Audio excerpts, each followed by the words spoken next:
একো নকওঁ, আপোনালোক মই কৈ আছোঁ। 1 নম্বৰ ফাৰ্ষ্ট ফেজৰ কথা কৈছোঁ।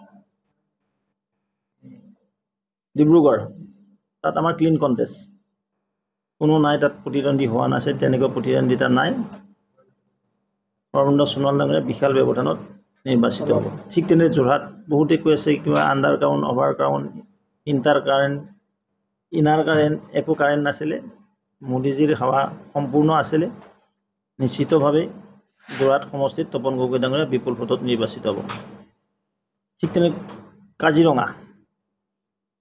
কাজিৰঙাত প্ৰতিদ্বন্দ্বী নাছিলে। কাজিৰঙা বিপুল ভোটত কামাখ্যা প্ৰসাদ দাস ডাঙৰীয়া নিৰ্বাচিত হ'ব। লখিমপুৰ, অপজিশ্যন নিমাওমা পৰিৱেশ। শোণিতপুৰ, অপজিশ্যন নাছিলে। প্ৰথম পৰ্যায়ত অৰ্থাৎ 5খনৰ 5খনেই পাওঁ। দ্বিতীয় পৰ্যায় ডিফু, শিলচৰ, প্ৰতিদ্বন্দ্বী নাই। দৰং ওদালগুৰি, প্ৰতিদ্বন্দ্বী নাই।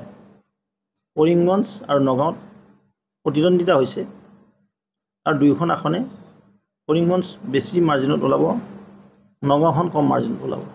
জিকিব নগাঁও, জিকাটো ফাইনেল, কিন্তু কম মাৰ্জিন হ'ব। মানে প্ৰথম পৰ্যায়, দ্বিতীয় পৰ্যায়ত আপোনালোকৰ 10খন, আমি 10খন পাম। তৃতীয় পৰ্যায়ৰ গুৱাহাটী ক্লিন কণ্টেষ্ট, প্ৰতিদ্বন্দ্বী নাই। যদিও কৈছিলে বহুত কিবা সন্মানৰ জনতাই, ভোটাৰ ৰাইজে ভাৰতীয় জনতা পাৰ্টীৰ সপক্ষে, মিত্ৰগোষ্ঠীৰ সপক্ষে বিপুল ব্যৱধানত আমাৰ প্ৰাৰ্থীক নিৰ্বাচিত কৰিছে। অন্যহাতে